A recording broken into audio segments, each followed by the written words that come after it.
menjawab UAS dari mata kuliah komunikasi bisnis. Yang pertama, yaitu revisi pesan bisnis agar terlihat lebih profesional.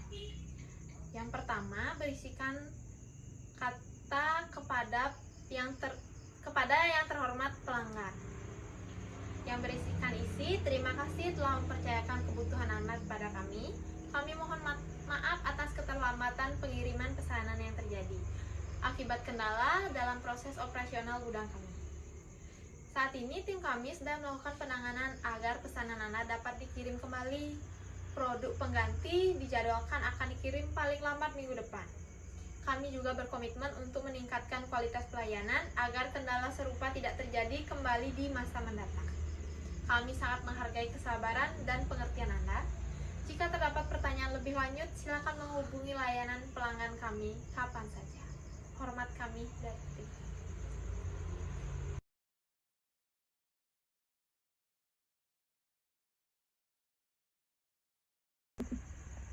Baik, jawaban nomor 2 yaitu analisis perbedaan budaya Indonesia dan Jepang dalam komunikasi bisnis.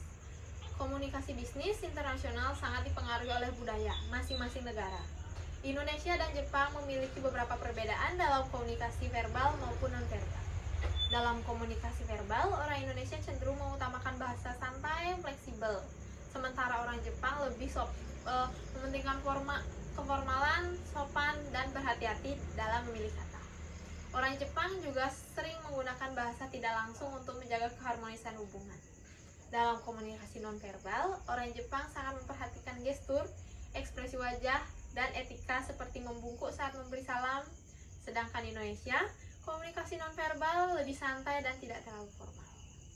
Adapun contoh situasi, misalnya saat rapat bisnis, manajer Indonesia langsung menyampaikan kritik terhadap proposal kerjasama. Pihak Jepang dapat menganggap hal tersebut terlalu keras dan kurang sopan karena budaya Jepang lebih mengutamakan penyampaian kritik secara halus dan tidak langsung. Adapun solusi strategis untuk menghindari miskomunikasi, perusahaan perlu mempelajari budaya mitra bisnis sebelum melakukan kerjasama. Selain itu, penting menggunakan bahasa yang sopan, menghargai etika, budaya setempat, dan meningkatkan kemampuan komunikasi bisnis lintas budaya. Sikap saling menghormati dan mendengarkan secara aktif juga dapat membantu membangun hubungan bisnis yang baik.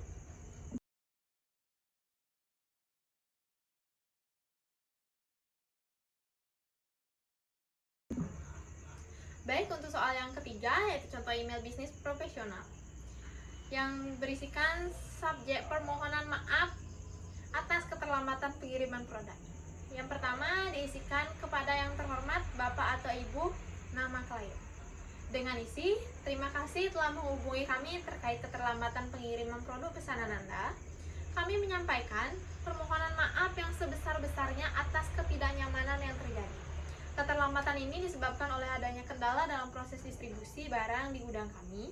Saat ini kami dan tim sedang melakukan proses percepatan pengiriman agar produk dapat segera diterima oleh Anda. Kami memperkirakan pesanan akan tiba dalam waktu tertentu, yaitu estimasi waktu.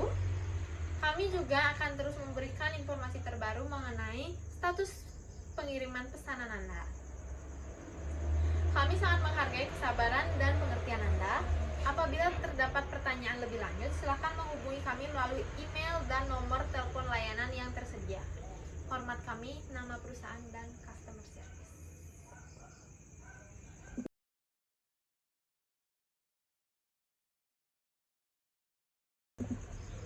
Adapun menjawab pertanyaan nomor 4, yaitu 4 hambatan komunikasi dalam bisnis dan cara mengatasinya.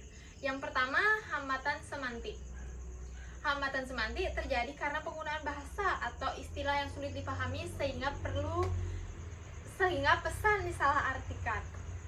Yaitu contohnya, manajer menggunakan istilah teknis yang tidak dipahami oleh karyawan baru. Cara mengatasinya, gunakan bahasa yang sederhana, jelas, dan mudah dipahami oleh semua pihak. Yang kedua, ada hambatan psikologis. Hambatan psikologis muncul karena emosi, prasangka, rasa takut, atau kurang percaya diri. Contohnya, karyawan takut menyampaikan pendapat karena khawatir dimarahi atasannya. Cara mengatasinya, ciptakan lingkungan kerja yang terbuka dan mendukung komunikasi dua arah. Berikutnya, ada hambatan fisik. Hambatan fisik terjadi karena gangguan lingkungan atau alat komunikasi. Contohnya, suara bising saat rapat online menyebabkan informasi tidak terdengar jelas. Adapun cara mengatasinya, gunakan fasilitas komunikasi yang baik dan dipilih lingkungan yang kondusif. Selanjutnya, ada hambatan budaya. Hambatan budaya terjadi karena perbedaan nilai, kebiasaan, dan cara komunikasi. Adapun contoh, cara berbicara yang terlalu langsung dianggap tidak sopan oleh budaya tertentu. Dan cara mengatasinya, pelajari budaya lawan bicara dan menggunakan komunikasi yang menghormati perbedaan budaya.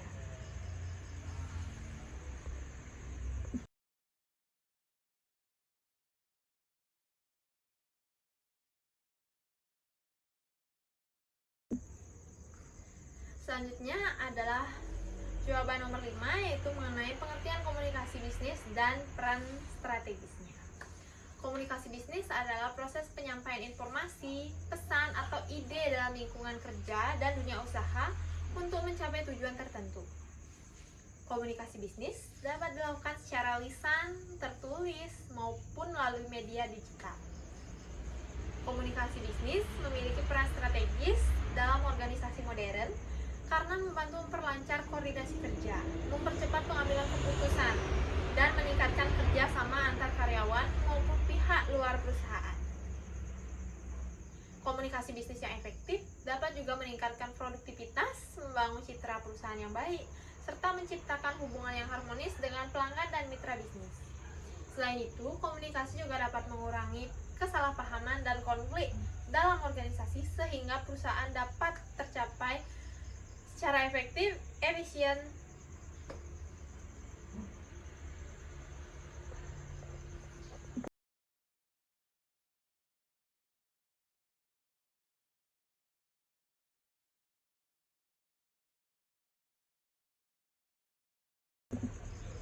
Adapun menjawab pertanyaan nomor 4, yaitu 4 hambatan komunikasi dalam bisnis dan cara mengatasinya. Yang pertama, hambatan semantik. Hambatan semantik terjadi karena penggunaan bahasa atau istilah yang sulit dipahami sehingga pesan disalahartikan. Yaitu contohnya, manajer menggunakan istilah teknis yang tidak dipahami oleh karyawan baru. Cara mengatasinya, gunakan bahasa yang sederhana, jelas, dan mudah dipahami oleh semua pihak. Yang kedua, ada hambatan psikologis. Hambatan psikologis muncul karena emosi, prasangka, rasa takut, atau kurang percaya diri. Contohnya, karyawan takut menyampaikan pendapat karena khawatir dimarahi atasannya. Cara mengatasinya, ciptakan lingkungan kerja yang terbuka dan mendukung komunikasi dua arah. Berikutnya, ada hambatan fisik. Hambatan fisik terjadi karena gangguan lingkungan atau alat komunikasi. Contohnya, suara bising saat rapat online menyebabkan informasi tidak terdengar jelas. Adapun cara mengatasinya, gunakan fasilitas komunikasi yang baik dan dipilih lingkungan yang kondusif. Selanjutnya, ada hambatan budaya. Hambatan budaya terjadi karena perbedaan nilai, kebiasaan, dan cara komunikasi. Adapun contoh, cara berbicara yang terlalu langsung dianggap tidak sopan oleh budaya tertentu. Dan cara mengatasinya, pelajari budaya lawan bicara dan menggunakan komunikasi yang menghormati perbedaan budaya.